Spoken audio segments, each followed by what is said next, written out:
कभी सोचा है आपने कि कैसे महज एक चुटकी लाल सिंदूर, जी हाँ, सिर्फ एक चुटकी सिंदूर अमरता और सुरक्षा के एक ऐसे शक्तिशाली अनुष्ठान में बदल गया जो सदियों से चला आ रहा है। ये एक ऐसा दिलचस्प सवाल है ना, जो हमारी आस्था के कुछ सबसे गहरे और रहस्यमयी पहलुओं को खोलता है। नमस्कार दोस्तों, हमारी इस खास चर्चा में आपका बहुत बहुत स्वागत है।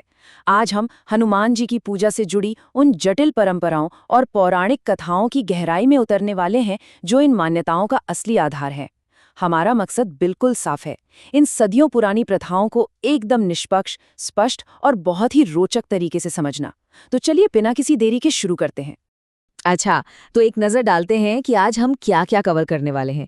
सबसे पहले हम समझेंगे संकट मोचन का असली अर्थ, फिर बात करेंगे मंगलवार व्रत की दिलचस्प परंपरा की, इसके बाद जानेंगे हनुमान बाहुक के उपचारात्मक गुणों के बारे में, फिर पवित्र चोला चढ़ाने की प्रथा और आखिर में आधुनिक जीवन की चुनौतियों के लिए कुछ खास उपाय। तो चलिए अपने पहले भाग की तरफ बढ़ते हैं, बाधाओं को दूर करने वाले यानी संकट मोचन और मंगलवार के विशेष महत्व की खोज।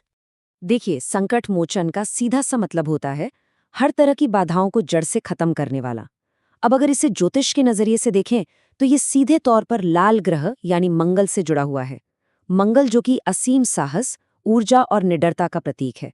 और सच बताऊं तो यही वजह है कि इन परंपराओं में मंगलवार का दिन इतना ज्यादा खास माना जाता है।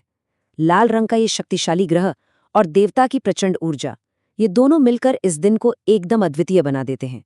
और इसी असीम ऊर्जा को जगाने के लिए ना एक बहुत ही खास नंबर का इस्तेमाल होता है, 108। मान्यताओं के अनुसार अगर ओम हनुमते नमः जैसे सिद्ध मंत्रों का पूरे 108 बार जाप किया जाए तो ये हमारे भीतर एक कमाल का साहस और गजब का आत्मविश्वास भर देता है। मन को शांत और एकाग्र करने का ये एक बहुत ही अचूक और मूलभूत अभ्यास है। अब आते हैं हमारे दूसरे भाग पर, मंगलवार व्रत की परंपरा और पूरे 21 सप्ताह का ये खास अनुष्ठान। ये व्रत कोई ऐसा वैसा व्रत नहीं है, इसे लगातार 21 हफ्तों तक पूरे कड़े अनुशासन के साथ किया जाता है। इसके नियम बहुत ही पक्के हैं, जैसे सूर्योदय से पहले स्नान करना, एकदम साफ और हो सके तो लाल कपड़े पहनना, गाय के शुद्ध घी का दीपक जलाना और बेसन के लड्डू के साथ लाल फूल चढ़ाना। और हाँ, इसका सबसे सख्त नियम पता है क्या है? व्रत खोलने के लिए बिना नमक के सिर्फ गेहूं और गुड़ का सेवन करना। ये सच में एक ऐसा अनुशासन है जिसका पालन भक्त पूरी निष्ठा से करते हैं। अब आप सोच रहे होंगे कि आखिर 21 हफ्ते ही क्यों? तो इसके पीछे एक बहुत ही प्रसिद्ध पौराणिक कथा है।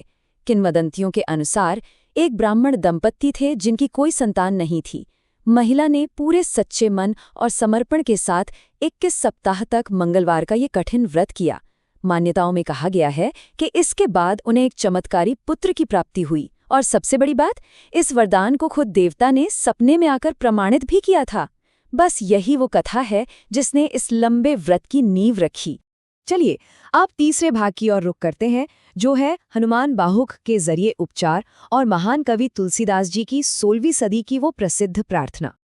अब इस हिस्से के बारे में जो बात सबसे ज्यादा दिलचस्प है वो है 16वीं सदी के महान कवि तुलसीदास जी से जुड़ी एक ऐतिहासिक घटना। इतिहास और कथाओं के अनुसार तुलसीदास जी की बाह में अचानक एक ऐसा भयंकर दर्द शुरू हुआ जिसका उस समय की कोई भी दवा या इलाज कुछ नहीं बिगाड़ पा रहा था। आप कल्पना कर सकते हैं, दर्द इतना ज्यादा असहनीय था कि उन्हें आखिरकार एक बिल्कुल अलग ही रास्ता अपनाना पड़ा। देखिए, बाहुक शब्द का असल में अर्थ ही बाह या भुजा होता है। इस भयंकर पीड़ा के बीच तुलसीदास जी ने ईश्वरीय प्रेरणा से 44 श्लोकों की एक बेहद शक्तिशाली स्तुति रची। ऐसा माना जाता है कि जैसे जैसे वो एक एक श्लोक लिखते गए और उसका पाठ करते गए, उनका वो असहनीय दर्द एकदम जादुई तरीके से कम होने लगा। और सोचिए, 44 श्लोक पूरे होते होते वो दर्द पूरी तरह से गायब हो गया, बिल्कुल छूमंतर। तब से लेकर आज तक इसे शारीरिक बीमारियों को दूर करने के एक अचूक उपाय के रूप में देखा जाता है। अब बढ़ते हैं हमारे चौथे भाग की तरफ, पवित्र चोला चढ़ाने की प्रथा, जो शुद्ध भक्ति का एक बहुत ही खूबसूरत प्रतीक है। और ये अनुष्ठान रामायण की एक बहुत ही प्यारी और भावुक कथा को कितनी खूबसूरती से दर्शाता है।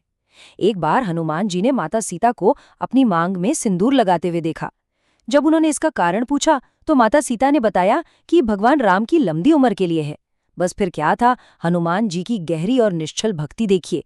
उन्होंने सोचा कि अगर चुटकी भर सिंदूर मेरे प्रभु को इतनी लंबी उम्र दे सकता है, तो अगर मैं इसे अपने पूरे शरीर पर लगा लूं तो प्रभु तो पक्का अमर ही हो जाएंगे। और मान्यता है कि इसी भाव के साथ उन्होंने खुद को पूरी तरह सिंदूर से रंग लिया। और बस उसी अद्भुत कहानी से ये संपूर्ण चोला चढ़ाने की परंपरा शुरू हुई। अब एक पूरा चोला ऐसे ही नहीं चढ़ जाता, इसमें कुछ बहुत ही खास पवित्र चीजें शामिल होती हैं, जैसे चमेली का वो खास नारंगी सिंदूर, चमेली का सुगंधित तेल, एक लाल या पीला पीतांबर वस्त्र, जनेऊ और हाँ, प्रसाद, जिसमें आमतौर पर गुड़, चना, बूंदी के लड्डू और मीठा पान शामिल होता है। ये पूरा अनुष्ठान बहुत ही व्यवस्थित और नियमबद्ध होता है। इस चोले को चढ़ाने की विधि भी एकदम सटीक है। इसकी शुरुआत हमेशा एक संकल्प लेने से होती है। फिर चमेली के तेल में उस सिंदूर को अच्छे से मिलाकर एक लेप तैयार किया जाता है। इस लेप को मूर्ति के चरणों से लगाना शुरू करते हैं और धीरे धीरे ऊपर की ओर ले जाते हैं। इसके बाद वस्त्र और जनेऊ अर्पित किए जाते हैं और अंत में एक भव्य आरती के साथ इसे पूरा किया जाता है। भक्तों का ऐसा दृढ़ विश्वास है कि ये शक्तिशाली अनुष्ठान शनि दोष जैसे बड़े ज्योतिषीय कष्टों को शांत करता है और नकारात्मक ऊर्जा से ढाल बनकर रक्षा करता है। और अब हम पहुंच गए हैं अपने 5वें और अंतिम भाग पर, आधुनिक चुनौतियों के लिए उपाय। चलिए देखते हैं कि कैसे ये आस्था आज के व्यावहारिक समस्याओं में काम आती है। तो यहाँ समझने वाली सबसे अहम बात यह है कि कैसे भक्त अपनी आज की मॉडर्न लाइफ की समस्याओं का मिलान बहुत ही विशिष्ट और सटीक उपायों से करते हैं।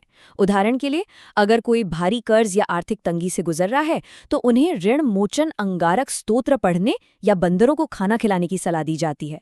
स्वास्थ्य संबंधी दिक्कतों के लिए हनुमान बाहुक का पाठ बताया गया है। वहीं नौकरी या बिजनेस में अड़चने आ रही हों तो 5 पान के पत्ते चढ़ाना एक उपाय है। और अगर शादी में देरी हो रही हो तो सिंदूर चढ़ाने और चमेली के तेल का दीपक जलाने का उपाय बताया जाता है। हर परेशानी का अपना एक अलग, एकदम सटीक समाधान है। यहाँ एक और बहुत ही जरूरी अंतर समझना होगा। देखिए, एक तरफ है हनुमान चालीसा, जिसे रोजमर्रा की मन की शांति और छोटी मोटी अनदेखी बाधाओं को दूर करने के लिए प्रतिदिन पढ़ा जा सकता है। लेकिन दूसरी तरफ है बजरंग बाण। ये एक बेहद अचूक और शक्तिशाली अस्त्र माना जाता है, जिसका इस्तेमाल बिल्कुल आखिरी उपाय के तौर पर सिर्फ तब किया जाता है जब जीवन में कोई घोर संकट आ जाए या लगे कि सब कुछ बिल्कुल ब्लॉक हो गया है। इसे बिना किसी बड़ी वजह के आम दिनों में पढ़ने की सख्त मनाही होती है। और एक बात और, ये सारे उपाय सिर्फ भारी भरकम मंत्रों या लंबे अनुष्ठानों तक ही सीमित नहीं है। इनमें प्रकृति से जुड़े कुछ बहुत ही सरल काम भी शामिल हैं, जैसे बंदरों को चने और केले खिलाना या फिर मंगलवार की सुबह किसी गाय को अपने हाथों से रोटी देना। ये छोटे छोटे काम हमें ये याद दिलाते हैं कि बेजुबान जीवों की निस्वार्थ सेवा करना भी हमारे जीवन में समृद्धि और एक गहरी सकारात्मकता को आमंत्रित करने का एक बहुत ही सुंदर तरीका है। तो अब जब हम इस चर्चा के अंत में आ गए हैं, तो एक विचार वाकई हमें सोचने पर मजबूर कर देता है। चाहे आप इन सब चीज़ों को किसी दैवीय हस्तक्षेप के चश्मे से देखें या फिर एक तय अनुष्ठान से मिलने वाले उस गहरे मनोवैज्ञानिक आराम के रूप में, समर्पण की ये भावना आखिर कैसे इंसान के भीतर इतनी गजब की हिम्मत और लचीलापन पैदा कर देती है ना ये एक कमाल का सवाल। आस्था और मानव मनोविज्ञान का ये जो अनोखा संगम है, ये सच में अद्भुत है। हमारी इस गहन और दिलचस्प चर्चा में शामिल होने के लिए आप सभी का बहुत बहुत धन्यवाद।